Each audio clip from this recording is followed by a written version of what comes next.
But my problem or my question, when you were saying that it's good that we do awareness, doctor, you are here.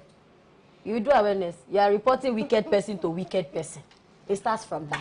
The people in the places of authority, are they clean?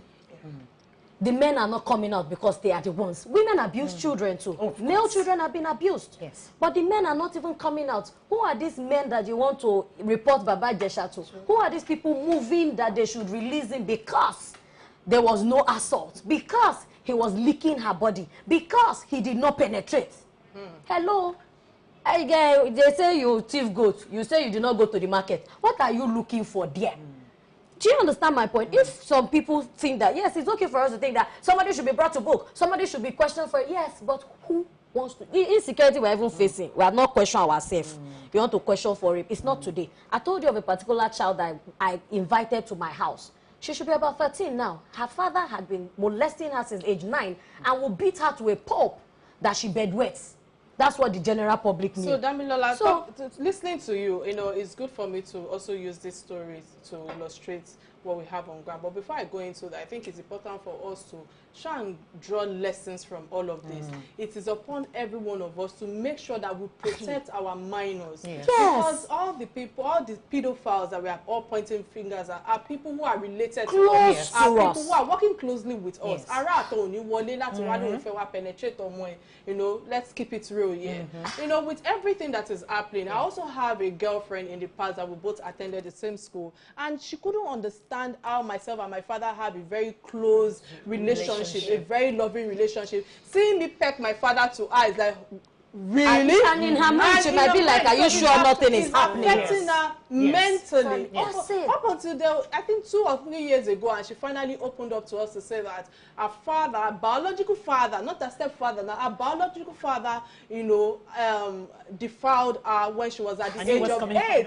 Being at the age of 8, when the whole information was brought out to the family members, her own mother was of the opinion that she attracted her father because of the way the nanny dresses her up and the likes and all of that. This is a child that is already mentally derailed, however you look at it, till date. Now, fast forward, she is married. She's married, and sex is not something that she pleasures because she has been defiled at a young age. Now, they did not let her go through any form of therapy, no reorientation, nothing, because our society, the cultural, our culture keeps pointing fingers at the victim. We keep saying that the victims are the cause of it. We keep saying, where was the mother? We keep saying, oh, forgive. We keep bringing religion into the whole issue. So today, what are the lessons are we picking from everything that is happening around us? Now we are in the era of social media, where any small thing it goes on social media.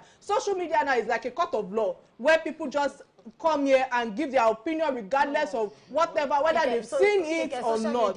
Social media has a cross and hammer. Then you bring when you listen to Princess story. Again, I'm sorry to say this. I spoke to Anegbo, someone that I respect so much in the industry, and he was of the opinion that, you know what, don't you even, have you looked at it from the angle that maybe Princess is even trying to revamp her career, maybe something, have you also listened to the fact that, well, the guy did not penetrate the child, he only molested her here and there. Emma Binu, if you try that with my child, first of all, my ex-husband will come after you, like, in fact, not to now talk of what I would do to you. It's so sad how our society today contributes to a lot of challenges. We keep pointing fingers at the government. We keep pointing fingers at the lawmakers. We are the lawmakers. We are the government. It starts with us. It starts from our own. It starts from our conscience. Because if you have conscience, there are certain things that you will not come out and say, and you want to do everything and anything to protect any child.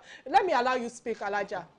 Okay, so I'm just hearing about the story for the first time. You don't live in Nigeria. She's been busy. Doesn't live in Nigeria. Yes. So I would. Oh my God, I'll stay. So I would read up about it, but I agree that everything starts with us. Okay, irrespective of the story. Okay, rape a child, an adult, anything. It starts with you and your conscience. Rape occurs in marriages. Yes. Lying, stealing, it's you as a person. And I keep saying that if everybody, okay, decides to do to others what they want people to do to themselves, then we would be in a beautiful world. You know, all this hatred, all these things, you know, because if you don't want somebody to defile your daughter, you would not go and defile someone else's daughter, you know. But if you don't have a conscience, you do not care, you are not scared of God, you know. Then, you're never scared of yourself. Then, you know, and unfortunately, you know, like you said, if you punish A, okay, when 9 other people do it, they'll get away, you know. So it's sad, it's a shame. I'll say prayer, you know, and someone says, what is prayer going to do? But prayer will make a big difference because you cannot change. There's so many things in this world that you cannot change. Can I speak about prayer when you say prayer? Nigeria has recorded the most religious centers. All right, we have to move on to another story. So there's a trending story that caught our attention regarding Senator Remi Tinubu's seemingly indifference to insecurity in the country. Rather, it seems she is politicizing the situation and was caught in a video asking if Senator Smart Adeyemi was a member of the PDP while the latter was making a presentation in the Senate chamber. So Nigerians are asking why the senator is still, you know, politicizing security. The security that is ongoing in our country. It's like when I hear some opinions from certain people, I think I should keep my submissions to myself. What's your take on this? I think it just sparks of insensitivity on her part, quite frankly. Number one, she's a woman. Number two, she's a mother. And we're talking about the daily killings in our country. I mean, the streets are flowing with blood in our country. How did we get to this point? And you find a woman getting up to, even if the man was dramatizing, you know, I don't know him from anywhere, but he was speaking the minds of Nigerians as to what was going on. He was talking about the food insecurity in the country, talking about the daily killings, how that we can no longer close our eyes, you know, and sleep with our 2 eyes closed and all of that. This is what we know in the country. This is what is going on. So if a man gets up to say that and he's actually crying, even if he's playing drama, but at least he speaks the minds of those on the streets. So why would she, a mother and a woman, get up to say he's a wolf in sheep clothing? Do you understand? Are you APC? What has it got to do with party? We're talking about our country. We're talking about Nigerians. When are we going to place a premium on life? All right, it's important for us to quickly take Damilola's submission on this. Damilola, what's your opinion? The matter feels like we're talking of locust base, you're talking of tail and wiru and wiru. I did correlate. It did not join each other. You said them a mother. Mothers are different from mothers. Some people are there because of the bite. Yeah. If we can have Senator Oluremi Tinubu move motion to abolish bleaching cream. You can expect anything. That was most disappointing. All right, so there's... So, Kike, what's yours? What's yours? She wanted to pass. She wanted to pass. Let's just pass. Let's pass on this, please. And I'm sure you all understand why I would not like to give my submission on this. But with everything that Dr. Shakirat have shared with us today regarding cesarean and how you've created awareness on it for those listeners right now, what is your final submission? What is your take home with all of this, Damilola? Well, I think that more women should open up and not kill themselves. Okay. In the sense that the doctor who is enlightening you has vast knowledge. If you do not trust the doctor, you won't be at their hospital. You won't be at their center. So if they're telling you, save your life, see, one thing I like to say is, all die not die. Everybody will die one day. So if you choose to kill yourself by yourself, don't hang it on somebody's neck. Let the doctor, let it be stated clearly that you have been advised on what to do, maybe elective or emergency. Of course, you must have been advised at the elective stage. But you have used faith to push yourself into emergency. At the emergency, God is answering some people in Afghanistan. Russia is there. Ethiopia is there. Soweto is there. So please, if they advise you, stick by it. God knows all in all. It's not about the pastor or the doctor. But save your life and do well for your child. Please. All right.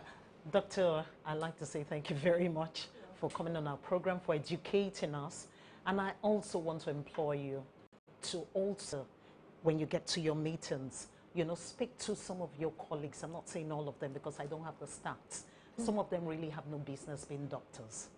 You know what I'm talking about, you know. So you guys talk open-heartedly, you know, so that at least we can reduce the maternal rate of deaths in our country.